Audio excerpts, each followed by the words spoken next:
Balik lagi di channel cerita hororku bersama gua Ardan yang akan selalu memberikan cerita-cerita horor yang sangat menyeramkan. Oke, di video kali ini versi radio horor lagi. Jadi just voice-nya aja ya. Nah, di video kali ini gue mau ceritain tentang pesugihan yang dilakukan oleh pemilik hotel. Di salah satu hotel ya, kita samarkan lah nama daerah hotelnya dan hotelnya juga. Gak pakai lama, gue bakal langsung ceritain ceritanya. Tapi sebelum gue lanjut ceritanya, buat kalian yang belum subscribe channel cerita hororku, tolong subscribe dulu dan klik tombol loncengnya, biar kalian gak ketinggalan cerita-cerita horor lainnya. Oke, langsung aja cerita hororku dimulai.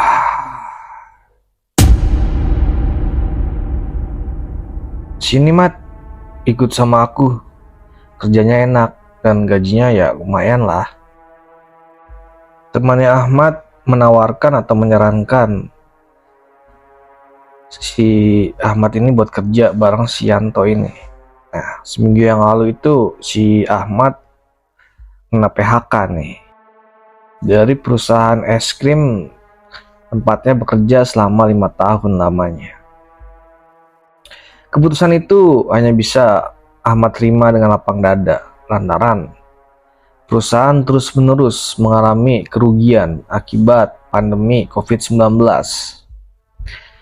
Selama seminggu itu juga Ahmad menganggur nih, nggak punya penghasilan apapun. Meski ada sedikit tabungan, tapi Ahmad harus bertanggung jawab atau menafkahi istrinya. Jadi ya Ahmad harus dapat kerja secepatnya. Kalau enggak, nanti tabungannya habis, mereka mau makan apa? Dan akhirnya Ahmad menelpon temannya itu, si Yanto. Satu persatu untuk menanyakan lowongan tempat kerjanya itu.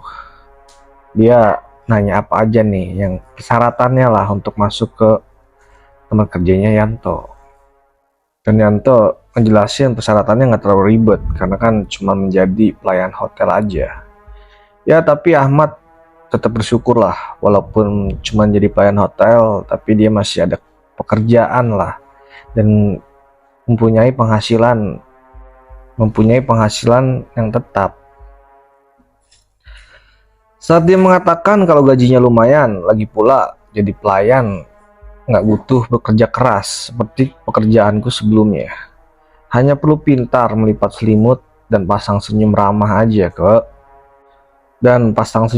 aja ke pengunjung atau pelanggan hotel tersebut.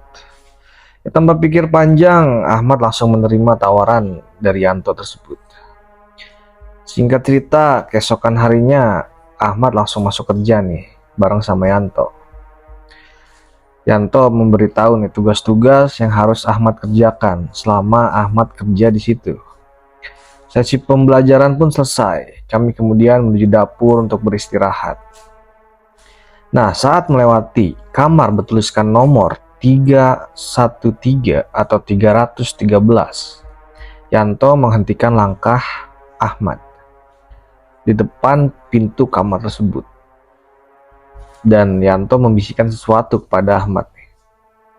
Jangan pernah sekalipun kamu masuk ke kamar ini, karena ini bukan kamar tamu. Tempat ini sengaja ditutup bagi siapapun, karena ada sesuatu alasan,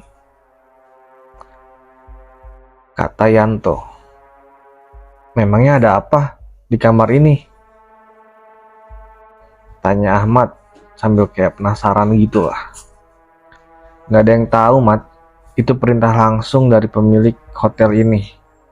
Jadi kita harus mematuhinya aja tanpa perlu bertanya-tanya. Akhirnya Ahmad mengiyakan. Nah, siang itu Ahmad bekerja di hari pertama dengan dipenuhi pertanyaan-pertanyaan di kepalanya. Karena gak ada sesuatu yang janggal di kamar 313 itu. Dan setiap kali Ahmad melihat di kamar itu, selalu bulu kuduknya merinding begitu saja. Singkat cerita, sudah seminggu dan Ahmad sudah mulai terbiasa nih bekerja di hotel itu. Ternyata enak juga jadi pegawai hotel. Meski gajinya tak sebesar gajinya Ahmad dulu, setidaknya jumlah yang didapat lebih dari cukup lah untuk pekerja seperti pelayan hotel tersebut. Akan tetapi ada kejadian janggal setelah itu. Waktu itu Ahmad dipanggil untuk membawakan pesanan seorang pengunjung di kamar nomor 213. Saat Ahmad sampai di dapur, ternyata yang ada di dapur itu adalah Yanto. Ia memberikan nampan berisi semangkuk kembang-kembangan seperti sesajen gitulah. Dia ngasih ke Ahmad. Berikan ini ke pengunjung di 213, kata Yanto dengan ekspresi yang datar. Apa ini, Yan? Ahmad bertanya sambil kebingungan. Sudah, lakukan saja. Ini perintah dari bos. Balasan Yanto tetap dengan muka yang datar. Meski masih bingung, Ahmad lalu mengantarkan nampan berisi semangkuk kembang itu ke kamar 213. Sesampainya di sana, Ahmad lalu menekan bel. Saat pengunjung itu keluar, ia terlihat seperti kurang sehat lah. Kantung matanya tuh besar banget, kayak seperti nangis berjam-jam gitu. Selain itu, pandangannya juga agak linglung. Ia kemudian memberikan Ahmad tips dan berkata, terima kasih ya, spagettinya enak banget, jadi saya pesan lagi, ucap perempuan tersebut. Ahmad jujur tidak mengerti nih dengan apa yang wanita itu katakan, karena hotel ini gak menyediakan menu makanan western. Dan Ahmad kan tahu isi mangkuknya itu cuman kembang-kembangan aja, bukan spaghetti. Nah, sejak saat itu Ahmad jadi gelisah nih. Ahmad takut terjadi sesuatu pada perempuan itu. Mungkin Ahmad salah, tapi sepertinya dia sedang berhalusinasi. Apa mungkin dia menggunakan narkoba? Kalau iya, nanti kalau ketangkep, hotel ini akan terseret juga namanya. Malamnya, Ahmad yang dapat shift malam saat itu gak bisa tidur nih, karena kepikiran terus tuh oleh nasib perempuan yang tadi siang dianterin mangkok berisi kembang-kembangan oleh Ahmad, yang dia bilang itu tuh spaghetti. Akhirnya Ahmad memberanikan diri nih untuk mengecek keadaan si perempuan itu di kamar 213. Itu sekitar jam 10 malam. Namun, Ahmad melihat dari kejauhan kalau pintu kamar tersebut terbuka secara tiba-tiba. Tak lama kemudian, perempuan itu muncul dari dalam kamar dan berjalan dengan tatapan lurus ke depan. Ahmad lalu mengikuti langkahnya dari belakang. Dipikir Ahmad, dia mau pakai lift nih, mau kemana atau keluar lah.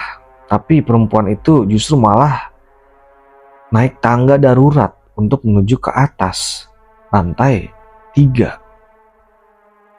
Perempuan itu terus berjalan sampai berhenti di depan pintu kamar 313.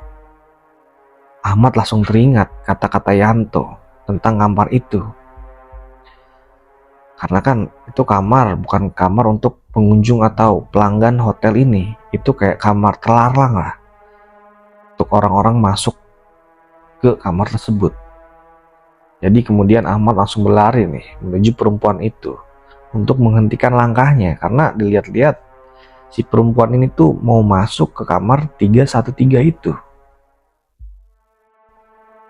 Namun Ahmad terlambat. Perempuan itu udah masuk nih ke dalam kamar yang sepertinya nggak dikunci. Ahmad juga bingung atau heran lah, kenapa kamarnya nggak dikunci, padahal kan itu istilahnya kamar terlarang. Orang tuh dilarang masuk lah, tapi kok kenapa nggak dikunci pada malam itu? Akhirnya terpaksa Ahmad masuk ke kamar untuk mengecek nih perempuan itu ngapain di kamar itu.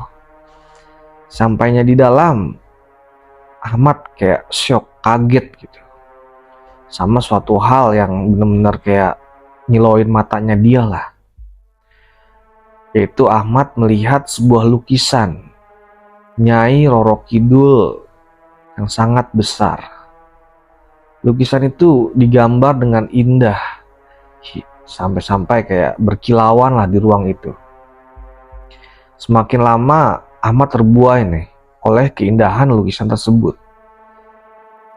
Sampai Ahmad gak sadar nih kalau perempuan yang tadi dia ikuti itu sudah di pinggir jendela kamar. Dan dia kayak mau loncat. Terus Ahmad langsung nih kayak refleks mau narik si perempuan itu. Tapi ya Ahmad udah terlambat karena si perempuan itu sudah langsung lompat dari jendela kamar 313 atau dari lantai 3 tersebut. Ahmad panik, bingung dia mau ngelakuin apa. Akhirnya Ahmad langsung nemuin Yanto nih di lantai atau di lobi hotel tersebut. Setelah si Ahmad ceritain kronologinya, Ahmad menyarankan buat manggil polisi lah, soalnya ya diamankan lah jasad wanita tersebut. Yanto bilang cuman udah gak usah sambil menghela nafas. Kayak bener-bener kayak udah hal biasa lah buat Yanto dan karyawan-karyawan lainnya. Yan, ada yang bunuh diri di hotel ini, Yan. Ahmad sedikit berteriak nih, karena kok bisa-bisanya ada yang bunuh diri. Yanto dan karyawan-karyawan lainnya tuh kayak udah merasa biasa aja nanggepin hal tersebut. Yanto cuman bilang itu semua hal biasa di hotel ini. Dan Yanto kemudian melanjutkan atau menceritakan semua kebenaran yang ada di hotel ini. Bahwa kejadian yang Ahmad barusan saksikan itu adalah salah satu ritual yang selalu dilakukan pemilik hotel ini untuk mencari tumbal bagi pesugihan yang dijalaninya. Dan seringnya itu tumbal yang dipilih adalah tamu hotel itu sendiri. Dan bahkan dulu sempat ada karyawan juga yang bunuh diri dari lantai 4 atau dari balkon hotel tersebut. Ahmad langsung kayak shock, gak habis pikir, gak percaya, tapi itu terjadi adanya. Benar-benar gak masuk akal buat Ahmad. Terlebih saat Yanto mengatakan semua karyawan hotel itu udah sepakat setuju lah untuk membantu merahasiakan, bahkan membantu melaksanakan ritual tersebut. Seperti kayak yang nyediain makanan kayak kembang-kembang itu buat si tumbal ritual pesugihan tersebut. Situasi itu benar-benar di luar kepalanya Ahmad. Nah, sejak saat itu, setelah Ahmad menerima gaji pada bulan pertama, Ahmad memutuskan untuk berhenti bekerja di hotel tersebut. Karena Ahmad takut nanti malah dia juga yang bakal jadi tumbal sugihan hotel tersebut.